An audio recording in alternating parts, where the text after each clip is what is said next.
আসসালামু আলাইকুম। ধৈর্য হলো একজন মুমিনের সবচেয়ে বড় সম্পদ।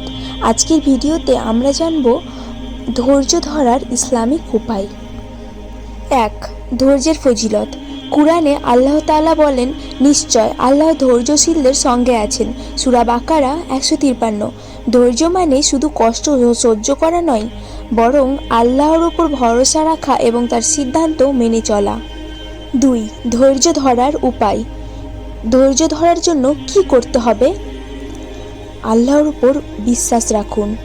কষ্টের মুহূর্তেও মনে রাখুন আল্লাহ সব কিছু জানেন। দোয়া করুন। কষ্টের সময় আল্লাহর কাছে দোয়া করুন। রাসূলুল্লাহ সাল্লাল্লাহু আলাইহি ওয়াসাল্লাম বলেছেন, যে ধৈর্য ধরার চেষ্টা করে আল্লাহ তাকে ধৈর্যশীল করেন। তসবিহ পাঠ করুন। সুবহানাল্লাহি ওয়া বিহামদিহি পড়লে অন্তরে প্রশান্তি আসে। নামাজে ধ্যান দিন। ৫ ওয়াক্ত নামাজ ধৈর্য ধরার শক্তি যোগায়। ৩. অনুপ্রেরণা। রাসূলুল্লাহ সাল্লাল্লাহু আলাইহি ওয়াসাল্লাম বলেছেন, ধৈর্য হলো ঈমানের অর্ধেক।